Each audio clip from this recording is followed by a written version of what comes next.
नमस्कार दोस्तों, आज हम सीजेपी आंदोलन के बारे में चर्चा करेंगे। अनेक रील बहुत ज्यादा वायरल हुई। इतनी जल्दी इतना बड़ा आंदोलन कैसे बन गया? अभिजीत दीप के महाराष्ट्र के रहने वाले हैं और ये भी कहा जा रहा है कि वो आप पार्टी से जुड़े हुए रहे हैं। इन्हें आखिरकार कॉकरोच नाम रखने की क्या जरूरत थी?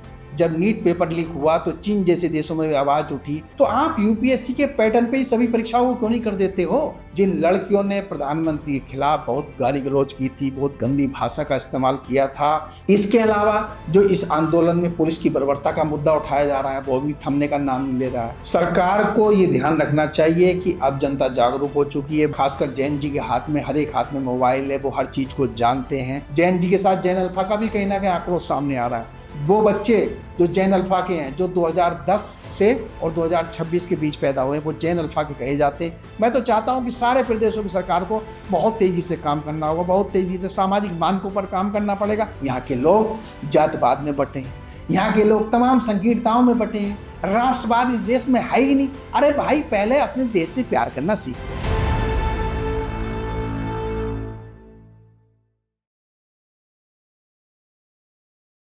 नमस्कार दोस्तों, आज हम सीजेपी आंदोलन के बारे में चर्चा करेंगे। देश ही नहीं, पूरी दुनिया में इस समय सीजेपी आंदोलन की चर्चा है। हालांकि अब चर्चा में कुछ कमी आ गई है, लेकिन इसने भारत ही नहीं, इसके आसपास के देशों में, खासकर दक्षिण एशिया में बहुत बड़ा प्रभाव छोड़ा है। पाकिस्तान में भी बहुत बड़ी चर्चा का एक केंद्र बिंदु बना रहा। यहाँ तक कि पाकिस्तान के जैन जी ने भी इस आंदोलन में बहुत रुचि ली। अनेक रील बहुत ज़्यादा वायरल हुई, जिन्हें पूरी दुनिया में देखा गया। वर्तमान सरकार जो भाजपा की सरकार है, उसके सामने ऐसा कहा जा रहा है कि 2014 के बाद की सबसे बड़ी चुनौती के रूप में यह आंदोलन रहा है। आखिर ऐसा क्या रहा कि आंदोलन इतना बड़ा हो पाया और सरकार इस आंदोलन को दबा नहीं पाई या कमजोर नहीं कर पाई, और आखिरकार सरकार को झुकना पड़ा इस आंदोलन के सामने और उसकी अधिकतर मांगों को मांगना पड़ा। और वो आंदोलन तभी स्थगित हुआ जब सरकार ने उनकी अधिकतर मांगों को मान लिया। उनकी प्रमुख मांगें थी शिक्षा मंत्री धर्मेंद्र प्रधान का इस्तीफा, आंदोलनकारियों पे जितने भी आपराधिक मुकदमे हैं वो वापस लिए जाएं, तथा नीट परीक्षा प्रणाली में जो पेपर लीक हुआ था उसके कारण जो अनेक छात्रों ने आत्महत्या की थी उनको मुआवजा दिया जाए। इन तीनों मांगों को सरकार ने मांग लिया, तथा इस आंदोलन के स्थगित होने से कुछ समय पहले ही मशहूर सामाजिक कार्यकर्ता सोनम वांगचुक ने भी अपनी लंबी भूख हड़ताल को समाप्त करने की घोषणा की, तथा उन्होंने कहा कि सरकार ने उनकी अधिकतर मांगों को मान लिया। सीजेपी ने अपना आंदोलन स्थगित कर दिया। सभी छात्र, सभी बच्चे जंतर मंतर से चले गए। हालांकि इस आंदोलन की कसक सरकार के मन में अभी तक बनी हुई है, तथा सरकार ही नहीं, सीजेपी की मांगे पूरी होने के बावजूद भी सीजेपी आंदोलनकारियों के मन में भी इसकी कसक अभी भी बनी हुई है, क्योंकि इस आंदोलन ने कई कड़वी यादें सभी के मनों में छोड़ दी है। सीजेपी पार्टी, उसे पार्टी नहीं कह सकते क्योंकि अभी चुनाव आयोग में वो रजिस्टर्ड नहीं है, वो आंदोलन ही है एक तरह से। काकरोच जनता पार्टी जिसका नाम है, एक तरह से भाजपा की एक अजीब सी नकल है। ये पार्टी या कहिए का आंदोलन अचानक ही पैदा हो। इतनी जल्दी इतना बड़ा आंदोलन कैसे बन गया? इसका मतलब है कि कहीं ना कहीं छात्रों में, यानी कि जैन जी में कहीं ना कहीं आक्रोश भरा हुआ था। वो आक्रोश को एक माध्यम चाहिए था, सीजेपी ने उसे एक माध्यम प्रदान किया। अभिजीत दीप के महाराष्ट्र के रहने वाले हैं, अभी लगभग 31 वर्ष के हैं वो, और उन्होंने अमेरिका के बोस्टन से पब्लिक रिलेशन में एमएससी किया है। जाहिर है वो गरीब तो नहीं कहे जा सकते हैं, और वो तमाम दुनिया भर की चीज़ों के बारे में जानते हैं। और ये भी कहा जा रहा है कि वो आप पार्टी से जुड़े हुए रहे हैं। इसका मतलब है उन्हें राजनीति का तथा ऐसे आंदोलनों का लंबा अनुभव है, उस पर वो काम कर चुके हैं। जो मुझे एक अजीब सी चीज़ लगी इसके नाम को लेकर लगी, जब chief justice of India Suryakant ji ने बेरोजगार युवकों को लेकर एक अजीब सी टिप्पणी कर दी, जिसमें उन्होंने ऐसे बेरोजगार युवकों की तुलना जो कि मीडिया, सोशल मीडिया इन्फ्लुएंसर के माध्यम से तमाम लोगों को परेशान करते हैं, उनकी तुलना काकरोच तथा परजीवी से कर दी। तब इससे एक अजीब सी स्थिति ऐसे बेरोजगार युवकों में पैदा हो गई। इसका लाभ पलक झपकते ही अभिजीत दीपके ने उठा लिया। उन्होंने कहा, क्या होगा अगर सभी काकरोच यानी कि बेरोजगार युवक एक हो जाएं, एक ही प्लेटफॉर्म पर आ जाएं। और उन्होंने अगले ही दिन काकरोच जनता पार्टी की स्थापना की घोषणा कर दी और इसका इंस्टाग्राम प्रोफाइल भी जारी कर दिया। देखते ही देखते करोड़ों फॉलोवर सीजेपी के इंस्टाग्राम पर बन गए और पूरे देश ही नहीं, पूरी दुनिया में चर्चा का विषय बन गया। वैसे तो ये आंदोलन ठीक ठाक ही कहा जा सकता है और इसका परिणाम भी ठीक ठाक ही रहा, लेकिन मुझे एक आपत्ति है इसके नाम को लेकर। इन्हें आखिरकार कॉकरोच नाम रखने की क्या जरूरत थी? कभी भी रिएक्शन करने से कोई बड़ा काम लॉन्ग टर्म में नहीं किया जा सकता है। ठीक है, सीजीआई की टिप्पणी को उचित नहीं कहा जा सकता है, लेकिन उन्होंने यदि कॉकरोच कह दिया तो क्या आप कॉकरोच अपनी पार्टी का नाम रख लोगे? या अगर वो कह देते कीड़ा कह देते, अगर वो कीड़ा कह देते या कुछ और नाम गंदा सा देते तो क्या उसका नाम भी वही रख लेते? ऐसा कुछ भी नहीं है। आप कोई और नाम भी रख सकते थे, कोई अच्छा नाम रख सकते थे, क्योंकि लॉन्ग टर्म में कॉकरोच को बार बार सुनना एक अजीब सा लगता है, लोगों में एक अजीब सी भावना पैदा होती, क्योंकि कॉकरोच नाम वैसे तो प्रकृति का एक वो जीव है, मैं उसे खराब नहीं कह रहा, उसका भी एक अपना काम है, लेकिन उन्होंने सीजीआई के बयान का लाभ उठाया और कॉकरोच नाम देकर इस आंदोलन को तुरंत ही बहुत बड़े स्तर पर वो ले गए। मेरे हिसाब से एक अवसरवादिता ही कही जा सकती है, लेकिन ठीक है, अभिजीत देवके ने जो सोचा, उसके बाद इससे जो दूसरे लोग जुड़े, सौरभ दास जुड़े या विजेता दहिया जुड़े, और भी बहुत सारे लोग जुड़े तथा विपक्ष के भी कई नेताओं ने इसे सपोर्ट किया और भी बहुत सारे सामाजिक कार्यकर्ताओं ने इसका सपोर्ट किया।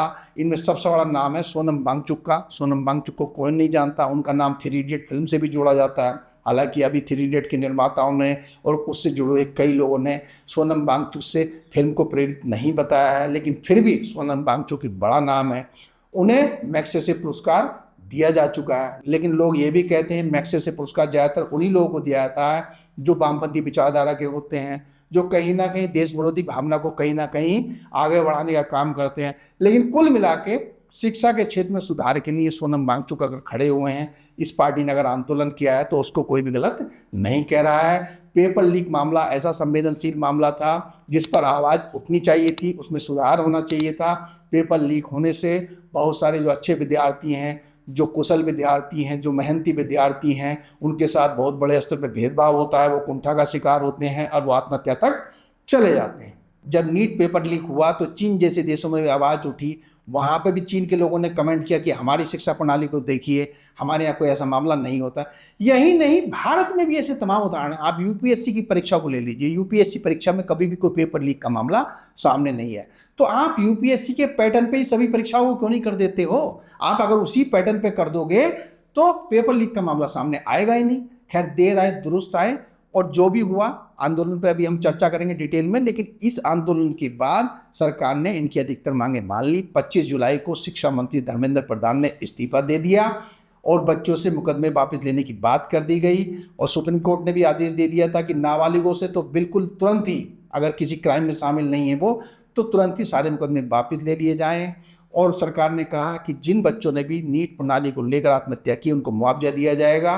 कुल मिला के सोनम वांगचुक भी मान गए और ये आंदोलन वहाँ से स्थगित हो गया। हालांकि इसकी छाया अभी भी पूरे देश में महसूस की जा रही है, क्योंकि अभी भी सरकार और सीजेपी के नेताओं के बीच कहीं ना कहीं डायलॉगबाजी हो रही है, एक दूसरे पर आरोप लगा रहे हैं। जिन लड़कियों ने प्रधानमंत्री के खिलाफ बहुत गाली गलौज की थी, बहुत गंदी भाषा का इस्तेमाल किया था, उन पर या तो दबाव बनाया गया, जो भी हुआ, कुछ खबरें ऐसी आ रही उन पर दबाव बनाया गया, उन्हें माफ़ी मांगने के लिए मजबूर किया गया, जो भी हो, कुल मिलाकर उन्होंने माफ़ी मांगी। गाली गलौज दिया जाना एकदम गलत है, और वो भी 15 साल के बच्चे, 16 साल के बच्चे गाली दे रहे हैं, उन्हें पहली बात तो समझ होती नहीं है, वो अगर किसी के बहकावे में आके गाली दे रहे हैं तो ये गलत है। उनके माँ बापों को आंदोलन में जाना ही नहीं देना चाहिए था। इतने छोटे बच्चों को मेरे हिसाब से आंदोलन में शामिल नहीं होना चाहिए, क्योंकि जब 18 साल से छोटे बच्चों को ड्राइविंग लाइसेंस तक नहीं मिलता और बहुत सारे कंटेंट देखने के लिए वो प्रतिबंधित रहते हैं, तो इतने बड़े राजनीतिक आंदोलन में जहाँ उनकी जान को भी खतरा रहता है, बहुत सारी चीज़ों को खतरा रहता है और बहकने का भी खतरा रहता है, तो ऐसे आंदोलन में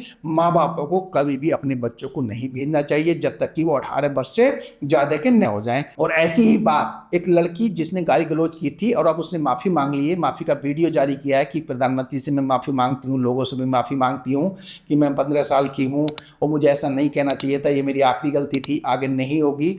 उस लड़की की माँ ने भी कहा है कि मेरी लड़की को दूसरी ज़िंदगी मिल गई, उसको माफ़ कर दिया, प्रधानमंत्री ने माफ़ कर दिया, दूसरे लोगों ने माफ़ कर दिया। उसने यह भी सुझाव दिया है कि 16 साल से कम उम्र के बच्चों को इंटरनेट देखने की अनुमति ना दी जाए और 18 साल से कम के बच्चों को ऐसे किसी आंदोलन में शामिल होने की अनुमति न दी जाए। ये उसका अच्छा सुझाव है। सरकार को तथा सामाजिक संगठनों को इस पर विचार करना चाहिए और मेरा भी मानना है कि सरकार को तुरंत ही, और ऐसा ऑस्ट्रेलिया के प्रधानमंत्री ने भी पिछले दिनों भारतीय प्रधानमंत्री को सुझाव दिया था कि 16 साल से कम उम्र के बच्चों को इंटरनेट पर पूरी तरह से प्रतिबंधित कर दिया जाए, क्योंकि वो लगातार इंटरनेट के लती होते जा रहे हैं, उनमें तमाम मानसिक समस्याएं पैदा हो रही हैं। खैर, इस मुद्दे पे कभी फिर हम बातचीत करेंगे। ये एक अच्छा टॉपिक है, कभी इस मुद्दे को उठाएंगे।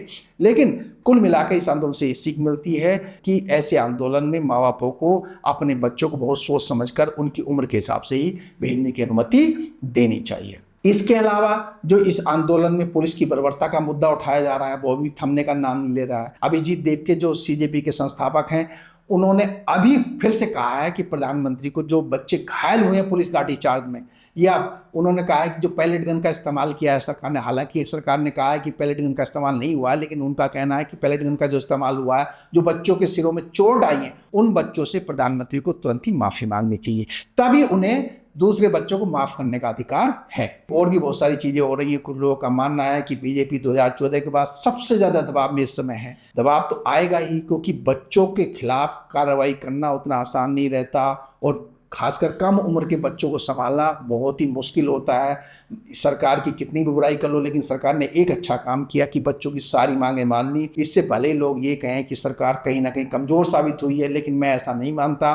कभी कभी सरकार को झुकना भी चाहिए, लोकतंत्र के लिए आवश्यक है। लोकतंत्र में जैसे विरोध प्रदर्शन का अधिकार है, अपनी मांग उठाने का अधिकार है, ऐसे ही अगर ये प्रदर्शन वाकई में जायज है तो उसके सामने अगर सरकार झुक जाती है तो इसमें कुछ भी गलत नहीं है। इससे सरकार की संवेदनशीलता का ही जनता में एक मैसेज जाता है। सरकार को ये ध्यान रखना चाहिए कि अब जनता जागरूक हो चुकी है। बच्चों के हाथ में मोबाइल है, खासकर जैन जी के हाथ में, हर एक हाथ में मोबाइल है, वो हर चीज़ को जानते हैं। इसलिए उनकी जो बेसिक नीड्स है उनको जल्दी से जल्दी पूरा करने के लिए काम करना पड़ेगा।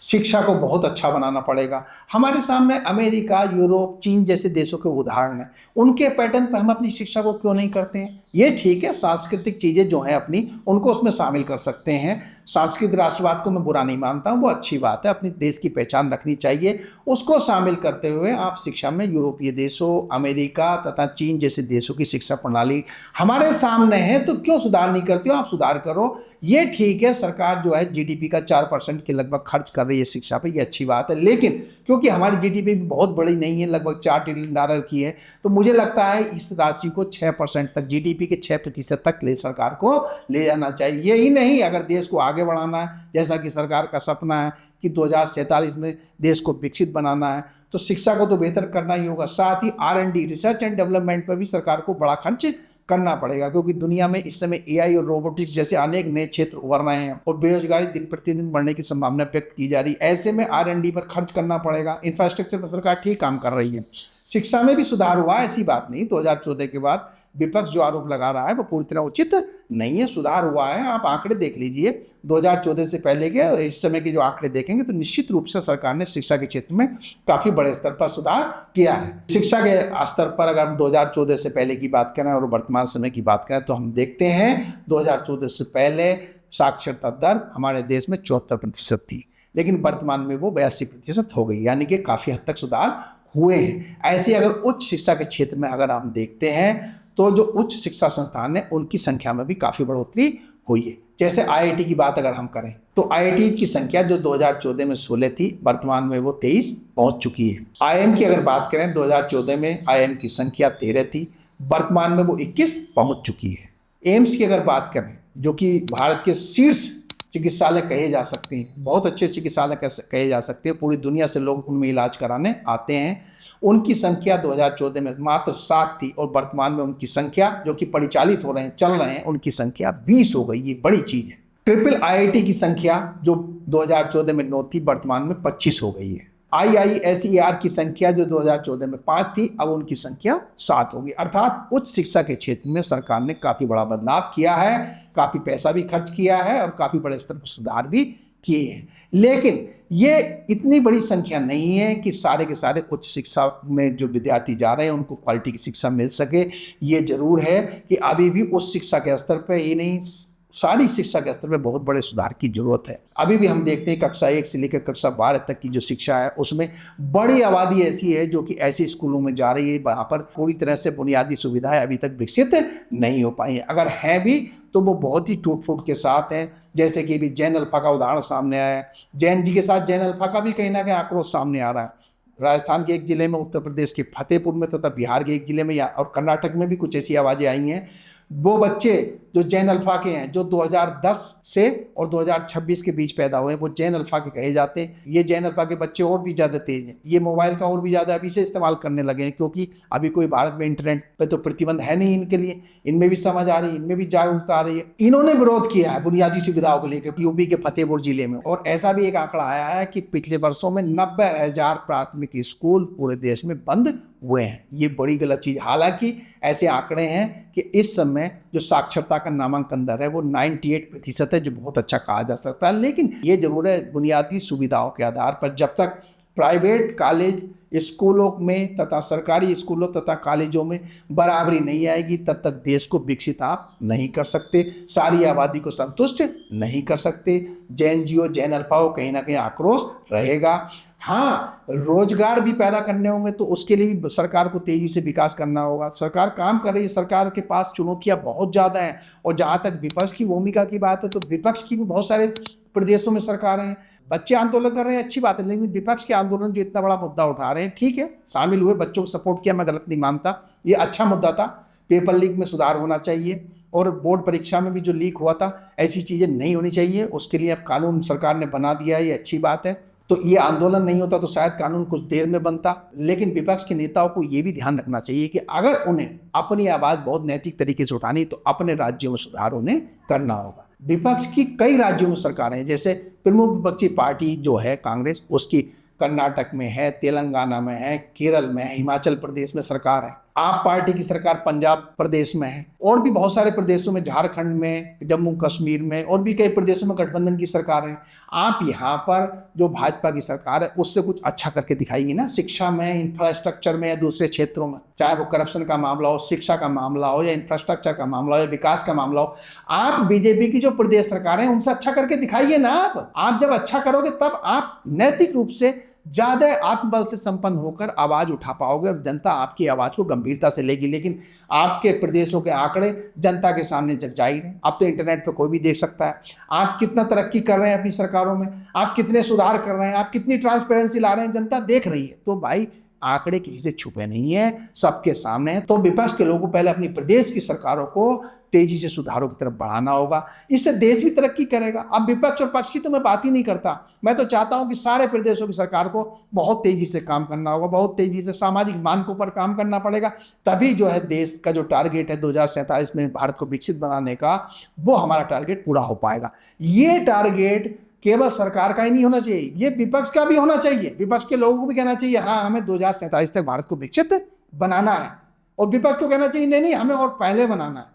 तभी तो ये आंदोलन बनेगा, तभी तो लोगों में जागरूकता आएगी। और मैं लोगों से भी अपील करता हूँ, लोग आंदोलन तो बड़ी जल्दी करते हैं इस देश के, और प्रश्न तो सरकार पे बहुत उठाते हैं, लेकिन उन्हें अपने गिरबान में भी झांकना होगा। यहाँ के लोग जातवाद में बटे हैं, यहाँ के लोग तमाम संकीर्णताओं में बटे हैं, राष्ट्रवाद इस देश में है ही नहीं। अरे भाई, पहले अपने देश से प्यार करना सीखो, पहले अपने आसपास के लोगों से प्यार करना सीखो, सहयोग करना सीखो, एक दूसरे को सहयोग करना सीखो, एक दूसरे से ईर्ष्या करने में कुछ कमी करना सीखो। देश की तरक्की में अपना योगदान कैसे दे सकते हैं, इसके बारे में सोचो। अभी शहरों में चले जाओ, अपने घर के सामने लोग गंदगी किए रहते, तमाम ऐसी छोटी छोटी चीजें जिन पर बाद में चर्चा कर सकते हैं, जिन पर लोग ध्यान नहीं देते, केवल अपने से मतलब रखते हैं। अरे आपके सामने जापान के लोगों का उदाहरण दिया था, कितना राष्ट्रवाद है, कितने सफाई प्रेमी है, कितना वे अपने देश से प्यार करते हैं। आप देश के बारे में प्यार करना सीखो। मैं ये नहीं कह रहा प्यार नहीं करते, जितना प्यार करते हो उससे काम नहीं चलेगा, उस प्यार को और ज़्यादा बढ़ाओ।